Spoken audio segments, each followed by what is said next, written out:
Good day, viewers. My name is Tony Egba, the urban farmer. We are in the Oluwatoye farm to showcase to you again some of the great work some of our urban farmers are doing. It is amazing. And you can do this likewise. You can be empowered. I don't have land is no more an excuse. With what Mama Moringa are doing here, it's amazing. She'll be telling us a lot of this.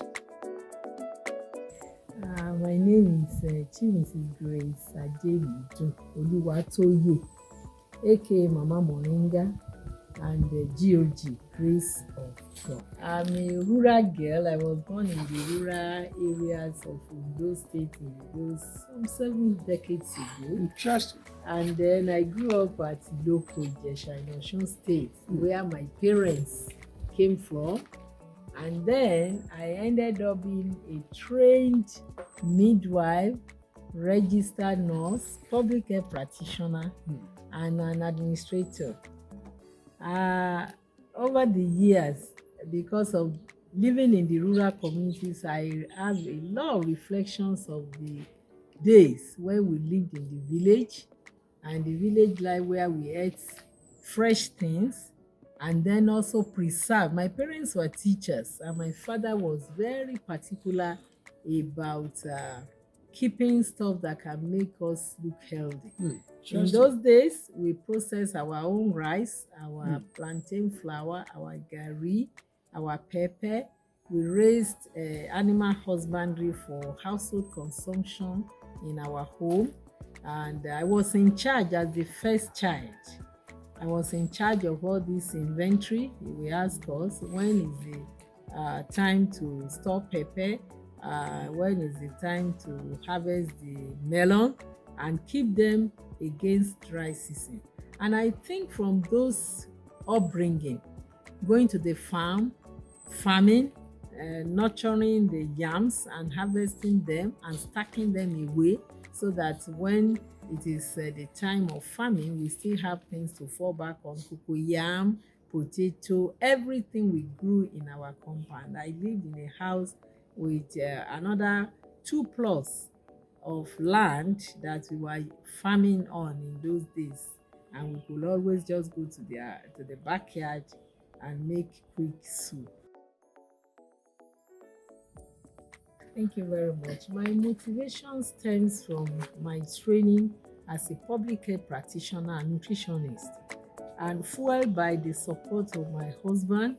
And I also had one very brilliant cousin, Professor Oluwatoye, a microbiologist. We were always engaging ourselves. And to the grace of God, I also had wonderful exposure.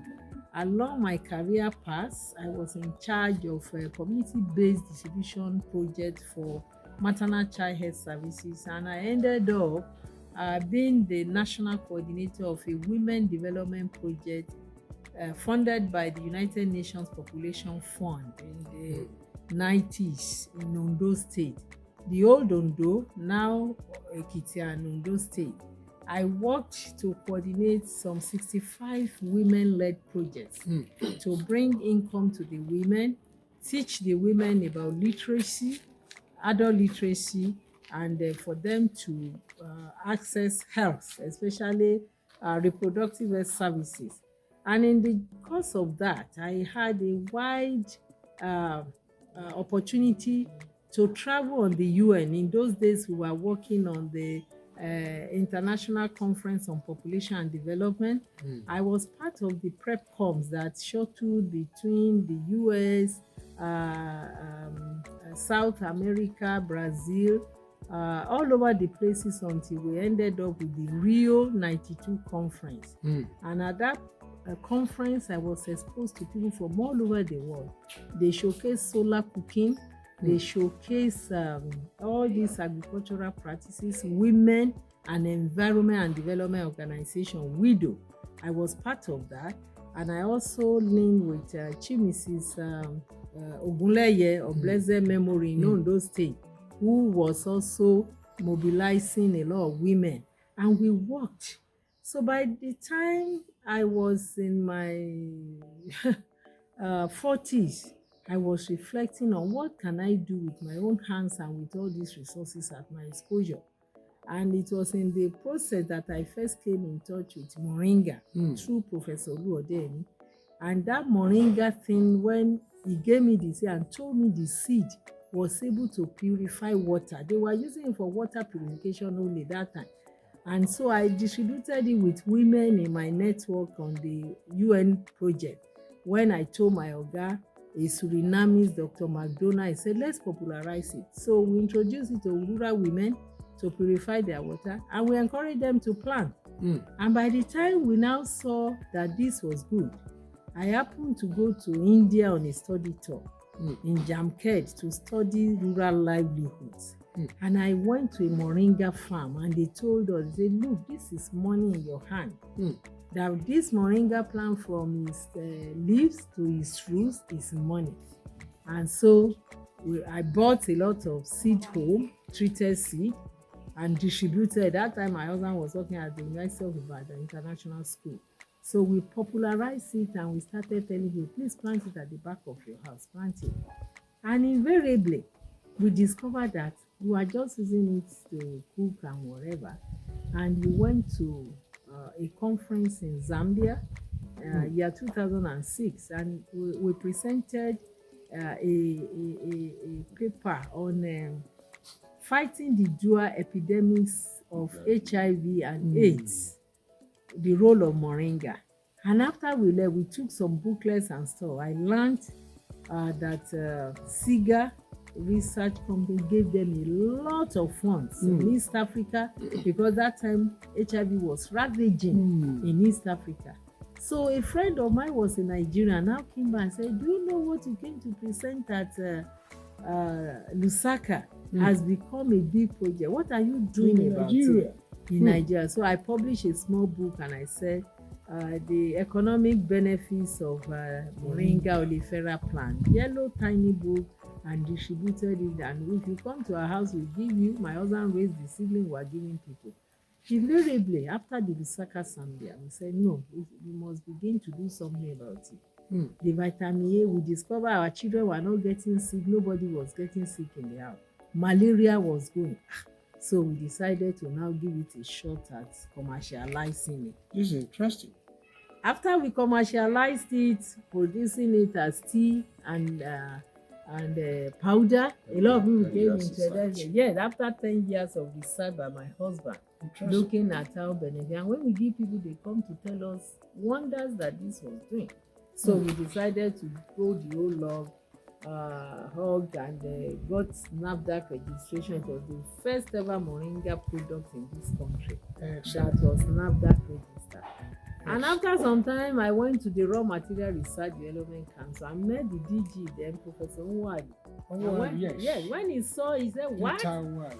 Yes, Peter Nwale. So it was, I said, oh, we are going to popularize it. We did a national conference on moringa at Abuja. And people were astonished. Everybody started, and that's how the moringa thing began to spread. And that's why I got the accolade Mama Moringa. Thank you very much. Thank you very much. I know you are not only into moringa. You are a woman of many parts. Can I describe you as an octopus? Many fingers. Many fingers. You are also into mushroom producing. Yes. What is your motivation? And what are the benefits you can get from mushroom? And some people think mushroom are poisonous. Is that true? Well, it could be poisonous if you don't know the source. Some are poisonous. The science has also documented. Like some leaves are poisonous also. Some leaves, yes. Everything we have to go back to research and science and proving. You know, I told you I grew up in the rural community at Iloko, and it was our seasonal meat, you know. Yes, Olu. And my parents always encouraged us to eat Olu, so we ate mushroom a lot. So when we now came to Ibadan, there was something on mushroom. First, this my cousin, Professor Oluwatoye, he wrote this atlas of Nigerian mushrooms. That is interesting. Scientific. Do you have a copy of that book here? Yes, the book is. Can I have it? Yes. This book. Wow. This is the book Mama Moringa is talking about. Atlas of moringa. moringa, Sorry, mushrooms. mushrooms. You should get a Atlas copy of this book. Nigerian mushrooms. This book is available in a UI bookshop Yes. and OH bookshop. Yes. And if you can't get it, contact me. I will lead you to the publisher of this book, a great professor in microbiology. Yes. You need to get a copy of this book. So we now said, if we could grow mushroom at the backyard, why not if not? So my husband, as usual, started the mushroom farming. And these are product fresh harvest from our You have farm. the products here. Yes, we have them Yes, here. fresh That's, and dry. That's fresh. The fresh is in the tray. Look at Wow. it. This is interesting. Yes. What's the advantage of eating mushroom? It doesn't have cholesterol. A lot of people these days we are eating Yes, so fighting many cholesterol. chemicals. Much chemicals into our system is not good for us. Wow. When we want to live long, we should live on things that are more health promoting And organic. and organic. Interesting. Because it has all the amino acid, it has all the things that are good for your body. Wow. So, Because they are telling us not to eat plenty red meat. yes. Do you think you can this mushroom? Mushrooms is excellent. You may even the Oyinbos don't joke with it. Wow. Mushroom, when you make a soup of it, or you cook it with okra or with egusi, you don't need meat again. You don't. Really? Yes, if you want to go vegetarian, that's how to be a vegetarian. Kai, I'm going to try ulu and okra today. Ila alasepo, delicious. And when we look at the nutritional status of our people, Oyo State, there was a documentary or scientific documentary by Henry, and they discovered that the malnutrition state in Oyo is the worst in the southwest region. That is appalling. Very appalling. And we started looking at how else can we add value to people. We should let government to know about this. I hope. All the things you see here, they are nutrition life promoting products. I start with the sorghum. Can you tell us some of them? Yes. On this table? On this table, you have sorghum cereal, 100% from sorghum that has been processed into what can be your today cocoa, our own local energy food. But then it has all the micronutrients and the fiber and the minerals. Then we also add value to plantain flour.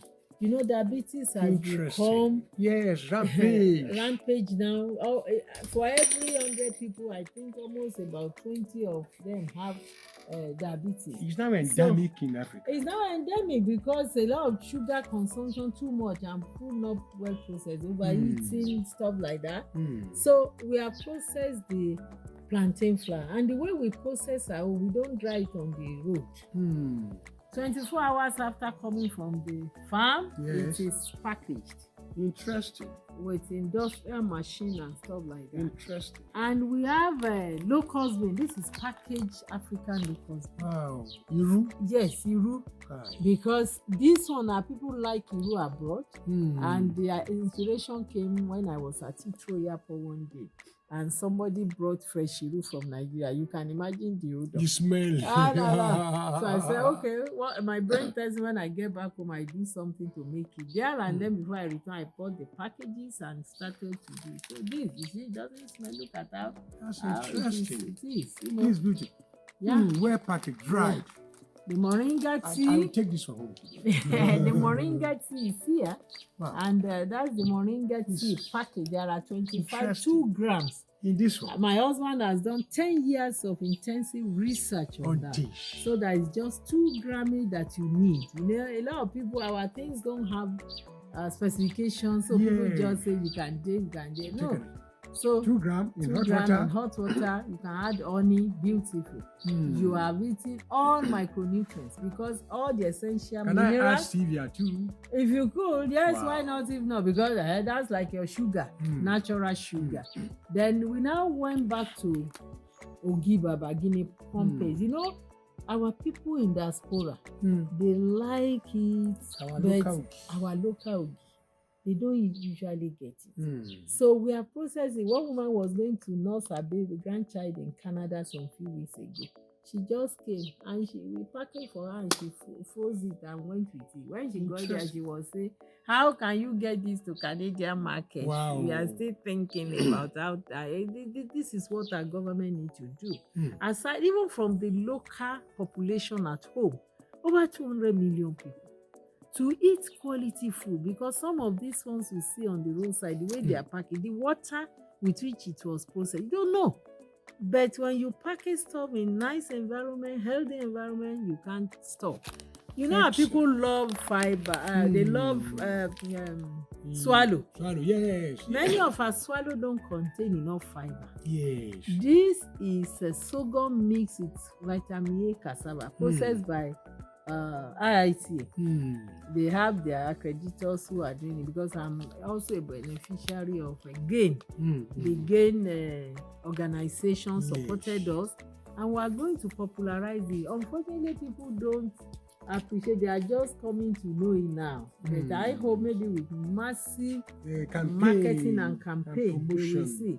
It comes handy in place of between eba and inyo and whatever, because a lot of fiber and sorghum makes it different. And when you make it into swallow, it's an excellent winning diet for children. Interesting. When you now put wedu soup, it's with so fresh nice. fish. Fishes And and your olu.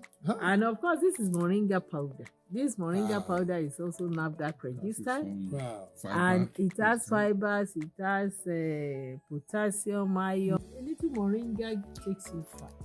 So these are the things we are doing here. We have produced some books. The dry mushroom, because it's plenty of water. And when it comes harvested, in order not to lose the nutrients or get it rotting, because it's almost 90% water.